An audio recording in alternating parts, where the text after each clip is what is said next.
Second, my company does zero business in Miami or any city or county or in the state of Florida, or for that matter, the state. So as far as a conflict of interest there, it would be zero. And lastly, I would not pick up any other side gigs. I like my job. I'm a partner in a firm. I enjoy what I do. I have a great group of friends. My company is in California. My work day starts when I wake up in the morning, and I like it that way. And if I at some point, 3 or 4 months later, I say, you know what, this is getting too hard to do, then I'll quit my job. But from the very beginning, I don't think that's necessary. I really don't. Listen, right now, I'm campaigning full-time and working. Why not? I can do it. Thank you for that. And again, there's a conflict of, if my company did business in the state of Florida, I would say, wow, you're absolutely right. You're absolutely right. But to give you an example, my company manages pension funds. And I sit as an appointed member of the state of Florida's Treasury Investment Council. I sit on a committee that oversees where the state of Florida invests its treasury funds. That account, by the way, is $63 billion. Because I sit on that board, my company is prohibited from ever doing business in the state of Florida as long as I sit on that board. So I don't know if I answered your question. You did, and it's encouraging. Since I have the mic, I'm going to take a privilege in terms of permitting. How do we permitting serve a benefit? I understand all the red tape and all the bureaucracy that the city of Miami currently has a problem with. If I may, I disagree. Permitting the way we have it now serves no benefit. But what about the benefit of protecting, like our canopy? Biscayne Bay was brought up. There are reasons that there are permits that have a purpose. Okay, so what I'm talking about are construction permits, primarily business permits.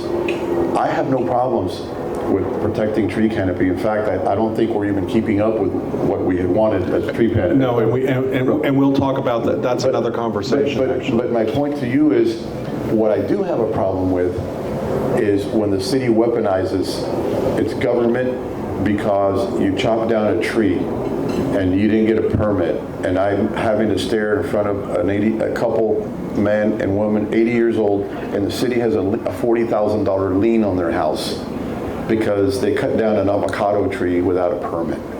Okay, that's where I think we have an issue.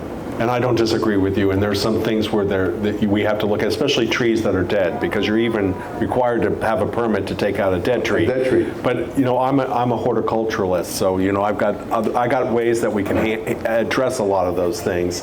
One of the things that I want to bring up, because this is something that every time I think about it, all I want to do is hit people, is Watson Island, because I think that was the biggest criminal shift of money ever in the city of Miami. Because just for shits and giggles, listen to me out. 2.5 acres in Brickell, south, what was the address? Next to the Jane. Okay, next to the Jane. Okay, I know that area. You know that area, yes. Right? Brickell Bay Drive? Right. That sold for $365 million, empty lot. No, not even, they didn't have to even rip down a building. $365 million. They took Watson Island, which belongs to everybody in this room. It doesn't belong to the commission. It doesn't belong to the mayor. It belongs to the citizens of the city of Miami. They did a shit job advertising what they were going to do there. And then they took 6.5 acres of that property and gave it to one of the largest developers in the United States to develop, with $30 million over the next 15 years as, here you go. Thank you so much for the land.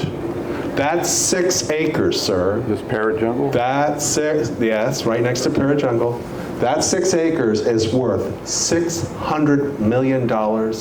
And by the way, the site in Brickell has a neighbor to the north, a neighbor to the south, and a neighbor behind them. The only view that's unobstructed is the view looking east. We gave them 6 acres where they could actually build buildings there where they would never impinge one another's view. So we gave them prime property for nothing, okay? That's criminal in my book, absolutely criminal. I screamed bloody murder. I said to my commissioner, I said, do not do this. Unfortunately, nobody ran against her that I could make another commissioner take her seat. But I'm just saying that, like, are these things, when we start talking about accountability and money. Well, that's a veto. There you go. That's a veto. Listen, I remember a conversation with the city attorney, I forgot what it was about, and the answer was 3 votes makes it legal. It does not. It does not. And here's another one. I got the 3 amigos. Any other city in America, you said I got my 3 amigos, you would have been out of office. That's right. I had one. Out of office. One commissioner referred to one of our city attorneys as El Chino. Well, you know what our commissioner calls the Upper East Side? What's that? Rich white people problems. Of course. No. That's what she refers to it. The whole Upper East Side, rich white people problems. First world problems. And I'm telling you, you talk to the attorneys there, and they'll tell you, you just got to learn how to count to 3. If you want to buy a prime piece of real estate and you could get 3 people to agree that we should give it to you for $1, you're going to get it for $1. That also goes to the sad part about the theater, by the way. And I did an opening at that theater, and I had people fly in from all over the world and saw that theater and just couldn't believe what a beautiful theater the Olympia Theater is. I got to tell you something. For those of you who have never been to that theater, that is a world-class theater. World-class. They don't even have that in New York City, other than if you wanted to go to some of the really big theaters. But not to get it, I'm just saying that I think it's criminal. And you know what? I gave a commencement address there, and it was spectacular. Beautiful. Absolutely beautiful. But again, listen, it goes back to what somebody mentioned here. It's the power of the veto. The mayor may not be allowed to vote on it, but he's allowed to kill it. Okay? The chairman can't vote on it, but if you really wanted to push it, it'll never see the light of day because they'll just keep deferring it forever. So there are ways. There are ways. First off, I want to thank you for being so generous with your time. We have one more questions in the back. Do we have any other questions in the room? Put your hands up so I can see them. All right. Can we take that question back there, and then that'll be the last one. Okay. All right. One more over here. And we have one more over there. Okay. Beg my pardon. 2. Hello. So exciting to be here. First of all, thank you. It's been so nice to see the way that you're thinking, Emilio, and everyone else involved. Thank you for putting this together. This is really sweet. I've been in Miami since I was like 2 years old. And actually my first internship before going to MIT was at the city of Hialeah, planning and zoning board. And every day at 3 p.m. there was literally cafecito being made before there was the hashtag 305 cafecito, before there were hashtags in the world. And except in coding, of course. Anyway, and then I went to MIT. My first thing was urban studies and planning. And that's how I was going to change the world, you know, because that's what we needed. And you could design a city, you could design the way people think.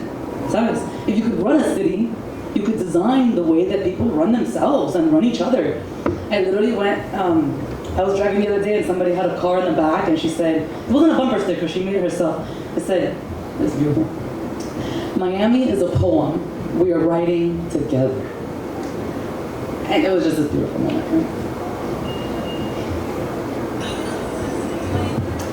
It's obvious there's a lot that's shifting in Miami, in the cores of Miami and around the world. Emilio, I'll throw you 2 questions which are somewhat related, so feel free to juggle them, okay? The first question, Give Miami is happening on Thursday. Where does someone like me, I know you know nothing about me, but where does someone like me make the most difference, right? Like what are some hot projects you're looking at for Give Miami that you would plug in, and or that like, man, if we really had a nonprofit / business by like, I don't know, Latina engineers or something, we could really do this to Miami. By the way, during Give Miami, I gave to the children's movement. That's amazing. There's just like one big umbrella one? Dave Lawrence is a good friend of mine, and I think what he's doing is wonderful. Hey, I really need to hear that. Thank you. Yeah. I appreciate that. I'm excited to go into that. Muy bien. So then the second question, I like how you started, and Mo, thank you for the cue up. You started with like AI, right? And, or not even, for me it was AI, but it was like building permits, right? Like your daughter queued you up. Brilliant, literally. Do you know Mike Sarasti and or his agent, Coco? Yeah, I hired Mike Sarasti. Of course you did. That's what I thought. I was He's a like, good my friend of time mine. works out. He's a Do you great know friend what of do you know what he's doing now with Coco?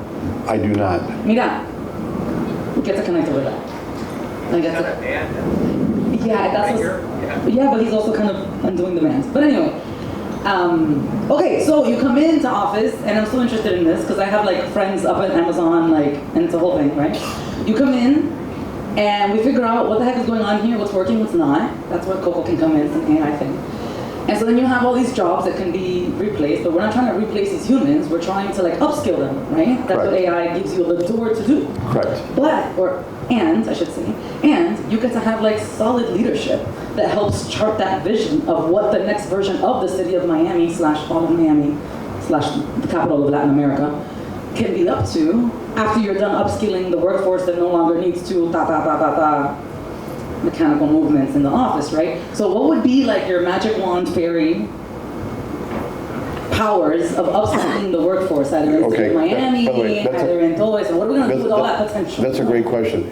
And for somebody who wants to be bold and somebody who wants to be different, people like yourself come to me and say, man, we got to do this, and I said, fine. When I'm mayor, give me 2 years of your life, put your company on hold, and come work in the city.